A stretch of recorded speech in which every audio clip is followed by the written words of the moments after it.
Welcome back to Hazardous Endeavors. Woo! Ow. Yep. Fist pump. Fist pump. Yeah. Yeah. Yeah. The 5th edition Dungeons & Dragons actual play podcast brought to you by Digital and Dice. I am your host, Mark. I am DMing for these fine players here, which are Zan, playing Victus. It is me. We have the Lady Crass playing Lindo, Espina, the beautiful Thorn. Hello, I am beautiful, aren't I? Yes, indeed.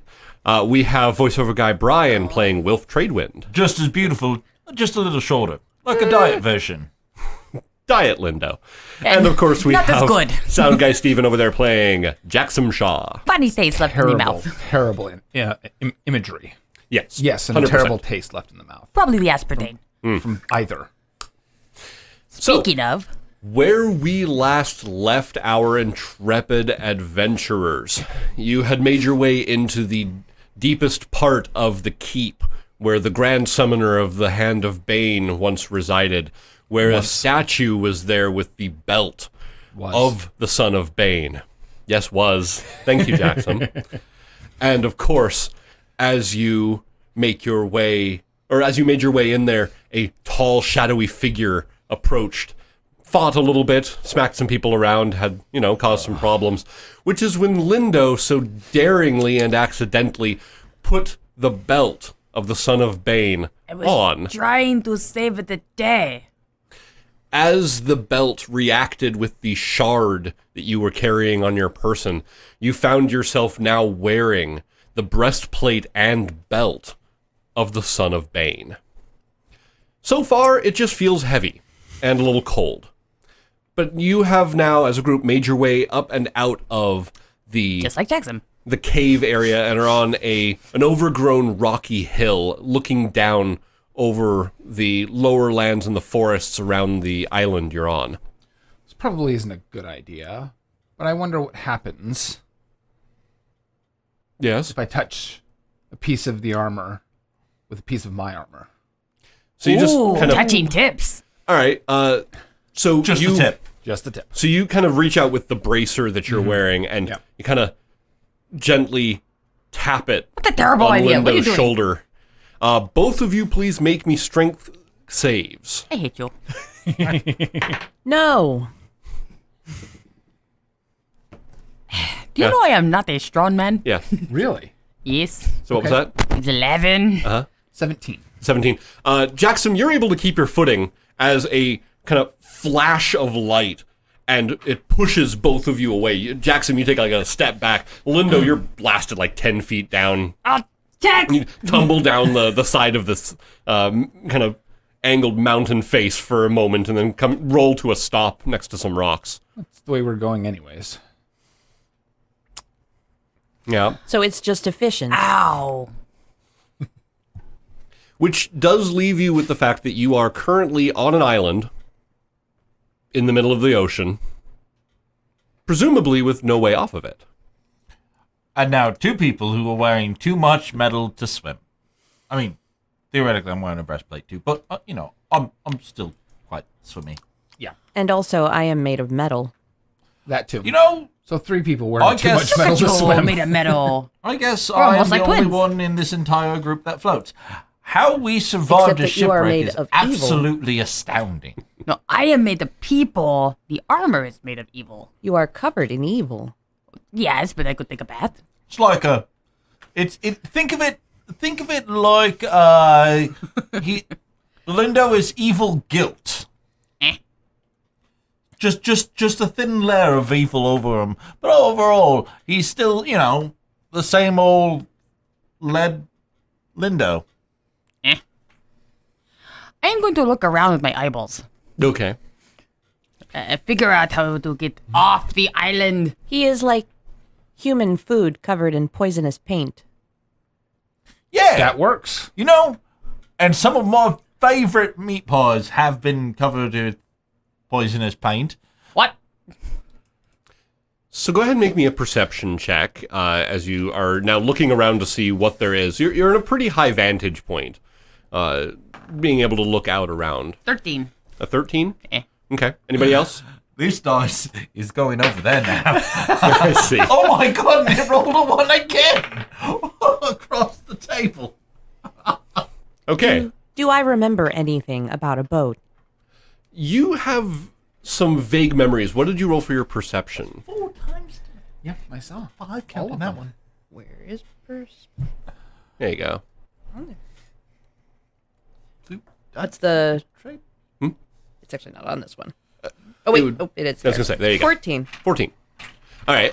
You have, like, the worst perception Jaxom, ever. what was yours? 3. A 3. Okay. Wilf, you rolled a 1, and Lindo, you rolled a... At 13? So the two of you were looking around. The worst, but the best. Right. Lindo, you're looking around for anything that might be a sign of something that makes sense, like might be a place you'd be able to maybe see a boat. Like you're looking at the horizon, seeing if anyone might be making their way by. Use your keen tracking senses. Victus, you're looking around and your gaze settles on an area of the coastline off to one side of the mountain where the slopes are a little bit less severe. And you're seeing some taller trees in that area, but you get this memory flash that there was a harbor. There used to be a harbor on the island, which is how you got here in the first place. And you're pretty sure that copse of trees down there is about the area that it would have been. I believe it would be to our benefit to head over in that direction. We may be able to find something that would help us, What makes you think that? because it is how we landed here. Oh, Oh, well, I mean, that makes a lot of sense. context is important. Well, Victus, please lead the way. I shall. Okay. Thaumaturgically still Still floating slightly. Yeah. Slightly. I lead them in that direction. Okay. So you're starting to float your way down the mountain. Everyone else, you're kind of scrambling down the rock faces and... Tripping over a little more than usual because my feet are heavy. Yeah.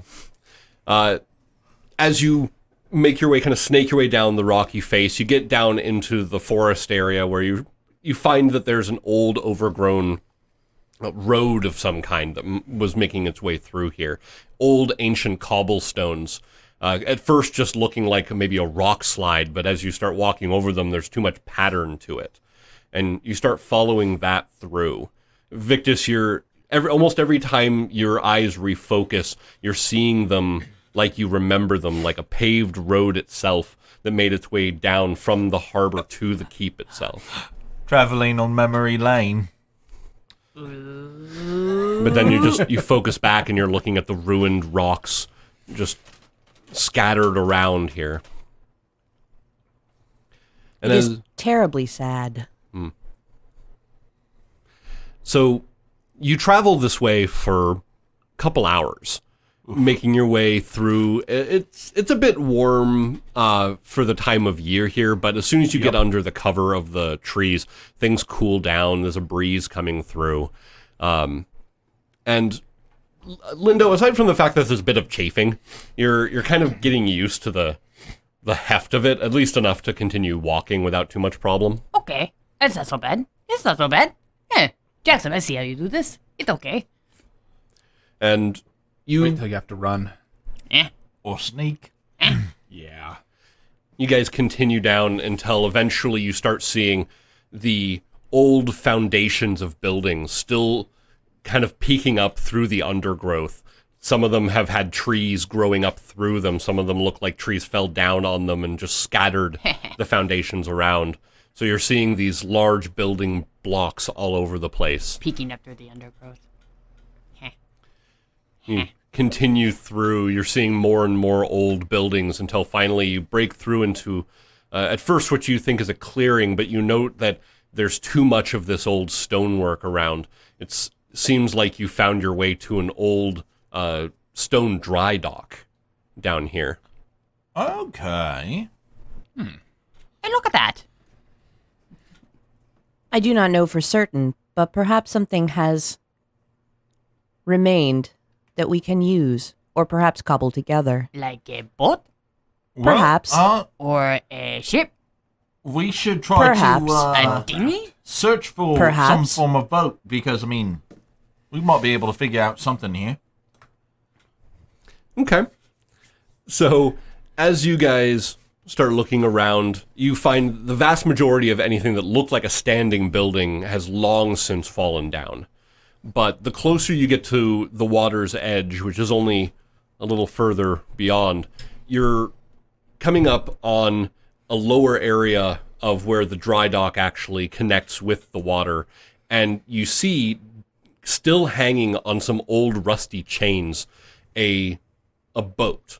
And at first, you're thinking that it must be far too old. The wood should have rotted away by now.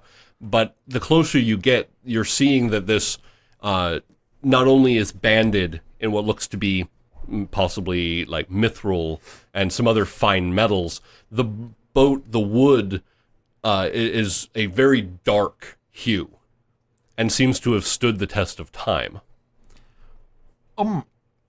Ooh. It's very fortuitous. I'd like to inspect it, you know.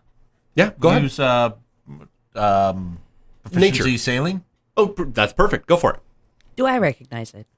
It looks definitely familiar. This is you're getting these memory flashes of this was like a landing craft for better purpose. It is a single sail boat that does have it can be sailed by a small handful of people. Yeah, that's your role now. It But was 3. yeah. It was 3. it does look like one of the ones that you guys might have used. Okay, if we're going off of int, I guess that's a 9 because I am so very good at things today. What you are able to You're just note, tired. what you are able to note is that the boat seems to be made of ironwood. Oh, you know, this is actually a pretty tough boat. What do you mean it is a pretty tough boat? It must have been to last through all these years. Well, like 10? Is it still Since the War of Ascension. I think so. So Wilf, you're pretty sure, but the ultimate test is to get it into the water and see what happens. I mean, ironwood doesn't actually float very well, but maybe the construction of the boat will hold it up. Because it doesn't float.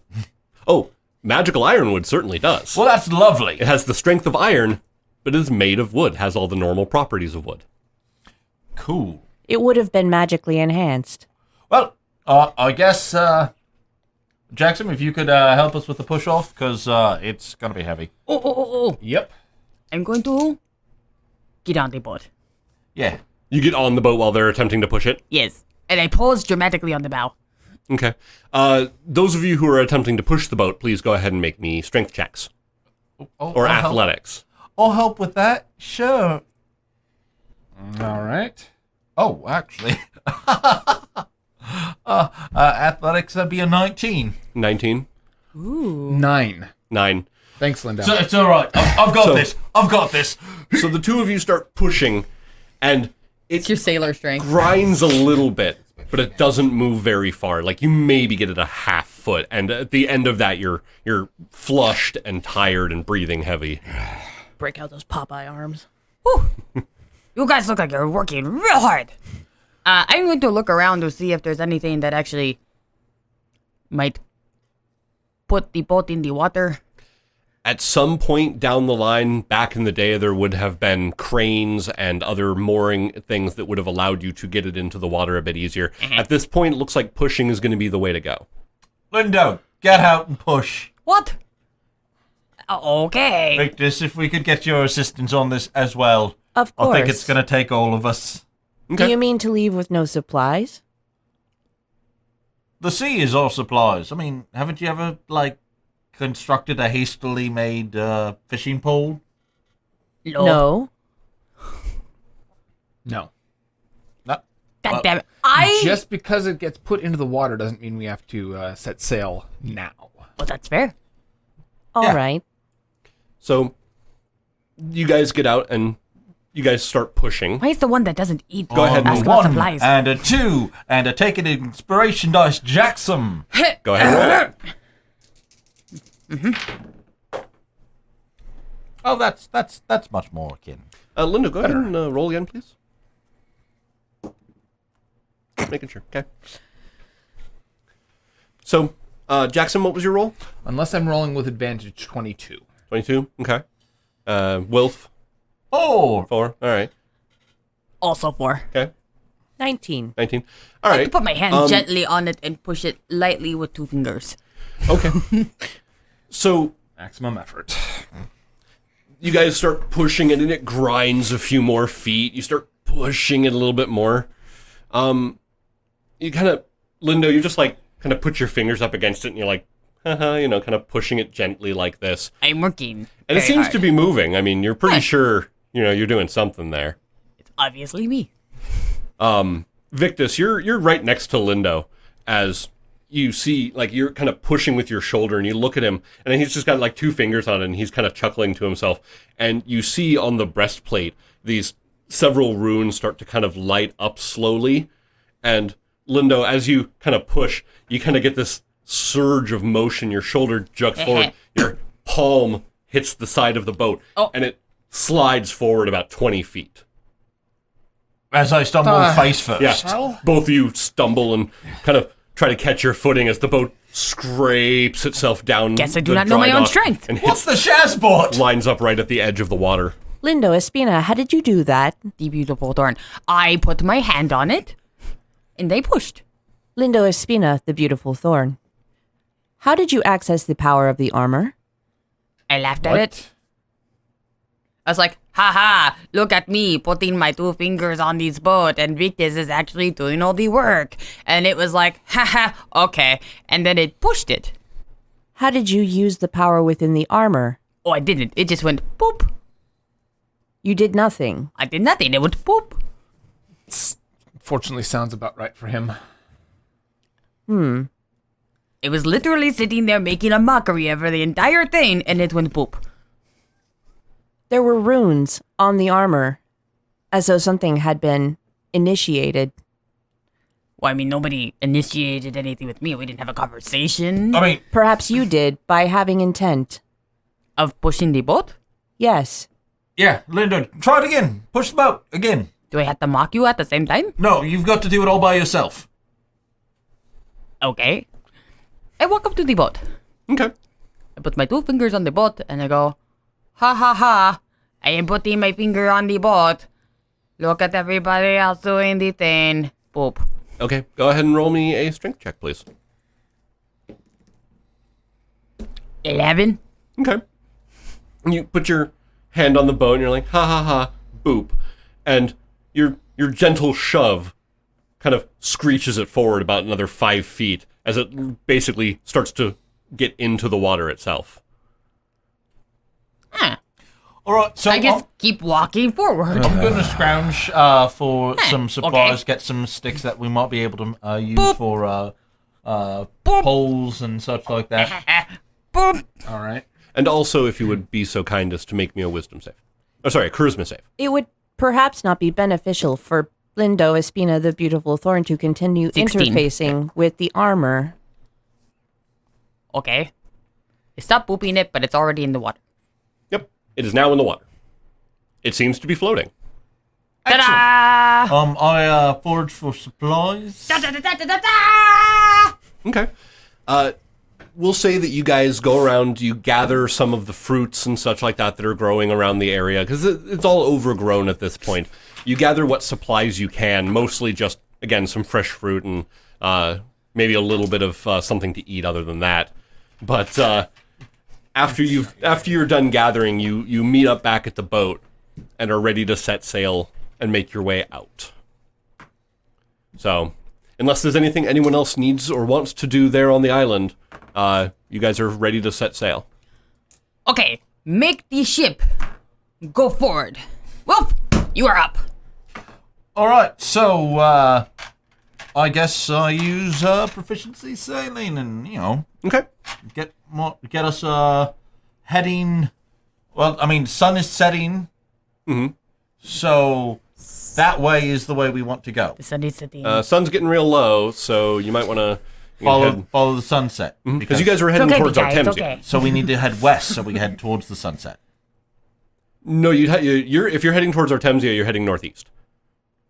Unless you're heading back to Anrilathan, in which case then you go northwest. Okay, so northeast. Anyways, Go ahead and make that roll. Oh, that star that doesn't exist in this world. that would be still a 12. A 12. Okay. You are good enough to get the idea that with a little bit of mucking about, you're able to get some sails figured out between all of you and various different bits of tent and other things. The rigging takes a little bit of work because even though the boat is fine, it takes a little bit extra. It takes all of your rope, basically, as a group, and some of your bedding to make sure the thing can actually move. Yeah. But Helpful. the boat itself is about 30 feet long. And it's enough that you guys are able to stay up top. There is a little bit of an underdeck storage, but it looks like it's mostly just enough to maybe like have a couple boxes and some supplies. But that's not much more than that.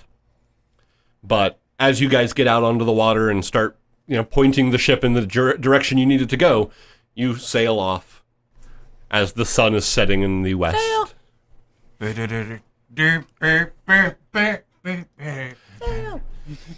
So, throughout the evening and into the next morning, as you had made your way away from shore, as you started losing sight of the island behind you, is when you have to start bailing water out pretty seriously. The holes in the bottom of the boat that weren't readily apparent while you were in dock make themselves extremely apparent as you are now out on the open ocean, bobbing up and down over the waves, with several of you buckets pulling and scooping to make sure that the boat stays afloat. Well, I'm keeping it going in a direction, so everyone else is on Yep. bucket duty, Okay. Bailing, or bailing helmet. over the ocean blue. helmet duty. Were we able to get a short rest before this? Yes, you guys were able to get a short rest while foraging and doing other things like that, so certainly are able to apply that.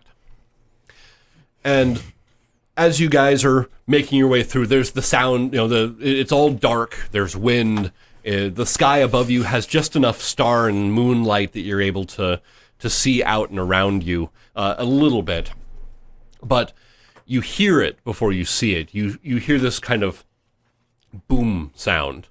And then a few moments later, boom, boom, echoing out over the water from somewhere ahead of you. Pull my glove off, check my hand. No dot. Okay, that's good. Life is good. Everything's good. We're fine here. And Insight on the sound. go ahead. 19. 19. You've heard something similar to that before. This is the echoing sound of naval cannons. I'm pretty sure I have been chased by those things before. And sure enough, as the I think boat it is a cannon. is moving forward, you see ahead of you a flash in the darkness as a ship seems to be firing on another ship. This merchant ship seems to be trying to make its way away. The ship coming up and trying to get its broadsides pointed at the rear of it seems to be flying this flag with this jagged-looking knife on the flag. Insight on the knife. This would be history. I'll give that a try. I am not that smart. I'm not a historical. 5. No. 8. I think it has But I something did- to do But I did do. with a knife salesman. Right. The other That would make the most iconography, sense. Wilf, that you see, you've seen pirate flags, and that looks like a pirate flag. Hey, guys. And the one in front is an unarmed merchant ship I'm that is pretty apparently sure. trying to get away. That is a pirate attacking a merchant. How quickly can we get there? You have a much Yes. lighter ship, and although you are taking on water, you're fairly certain you might be able to catch up I, to at least the pirate ship. I try to tighten all the rigging to really get as much out of this wind as possible. Go ahead and roll it. I'll give you advantage. That. Hey! 19. Victus, you're still buckets water going. Scoop. 19? My other pants are chafing. Yes, 19. Okay. You are Perhaps able you should wear to something rig the else. sails and get a No. little bit more speed out of the ship as you're racing across the water. First time I've rolled over a 10. Nice. Other than pushing the boat. You start making your way closer and closer to it. The ship looming up out of the darkness as it turns its prow and lines up the side cannons again, blasting off. You hear the booming echoing from the side of it as 3 cannons launch out their payload at the merchant ship. 2 of them missing, but one of them squarely hitting it towards the back rear deck. So what are you planning to do there, Jaxom, when we get to the pirate ship? Take them out. Oh, but not too much because we want to keep the ship so that we can have a ship to go home. I'd like to point out that ship is going to take more than probably myself to pilot. But there are 4 of us. And your instructions. Oh, and good. possibly whoever's on that other ship. So, as you guys are able to get up kind of close to it, Victus, you look up and you see something odd. You've never seen these before, but it looks like they have these kind of weird iron tubes sticking out the side of the ship. But you do see that there are people below decks manning them. But you're pretty sure you have line of sight if you wanted to do anything about that. Yes. Well, then we would be able to protect the merchant. It seems the best course of action to cast a spell. I think I will cast Fireball Wait. At the ship? at the ship. Why would... So, I will cast Fireball at the people below decks of the ship who are firing the tubes. The tubes? Yes. Yeah, take out the long toms. Yes. So We're not going to be able to save the ship! your ether heart glows. The power flows into your arms. You hold out your No hands. reason to cast. I was actually going to ask for you to do that just to see if you could hit through the small hole, but that is a natural 20. So the bead of fire that shoots out from between your hands passes right through one of the square openings on the side, and within just a moment after that, there's this booming rush of flame. You can see it shooting out of both sides, and for a moment, all you hear is some yelling, some screaming, and then you hear this hissing sound that happens for a moment, and then everyone on the board, go ahead and make me a Constitution save as the center of the ship detonates out as the powder stores catch. That's another natural 20, Victus. Congratulations. What is 11. Okay. 11? Thank you. Bump it. Unnatural 20. Unnatural 20. Yes. All right. So as this happens, the entire center of the ship just detonates out. Fragments of wood and metal flying out. The masts of the ship snapping and exploding out in this giant mushroom cloud of fire and smoke. It's the ship has been cracked down the center and is opened up in just billowing flame. This is when one of the masts actually tips, falls down, and crashes center deck of the ship you guys are on. Ah! You know what? It slams down. You hear the crunching and wrenching of your ship as all of those little holes you've been bailing the water from suddenly break open, and your ship, too, starts to crack down the center. God, shit. All right, my. everyone, on to the bigger boat. The exploded one? Yeah. It's sinking fast. Oh, good. No. Hold on. I grab a random piece of white fabric that I find on the ground, and I start to waving it at the other ship that's still afloat. Okay. I know this sign very well. It's called surrender. So, you guys start basically treading water as your ship sinks beneath you, holding on to bits and pieces of the wood for flotation. Whatever I can grab to float with. A barrel that you were going to use for supplies, you're holding onto it for dear life as you're floating in the water. You don't hear any noises coming from around the ship. It seems like that explosion was pretty much the final nail in the coffin for everyone on board. You know, I thought I was going to feel homesick for Elliot, and then you exploded things, and I was like, oh, it feels like home. Well, I mean, Your home is the ocean? And my home is being set on fire by my friends. And sure enough, ahead of you, the merchant ship kind of turns and slowly makes its way back. At first, it stays at a bit of a distance, but as soon as it sees Lindo waving that white flag and you guys calling out, please and waving, rescue your rescuers. the ship slowly pulls up alongside you. It's very dark. You can't really see what's up there, but you see figures moving around on deck. They throw down a rope ladder down the side of the boat. I climb in. Yeah. So yeah. you guys all climb up. You're soaked through. You're dripping. And as you stand on deck, you look around, and someone approaches you, and this person, as they come up to you, they're saying, "Oh, that must have been you. You saved us. Thank you." As you're looking dead in the eye sockets of a skeleton. Little blue flames alight deep in the sockets as he's standing in front of you wearing a couple belts with various maritime equipment hanging from it, and he's standing in front of you with his hands clasped together in a gesture of thanks. I'm confused. Do we kill it? And that, dear Digidicers, is where we're going to end this episode of Hazardous Endeavors. Oh. So thank you for joining us for another fine episode, and until next time, dear Digidicers, Game on, Internets!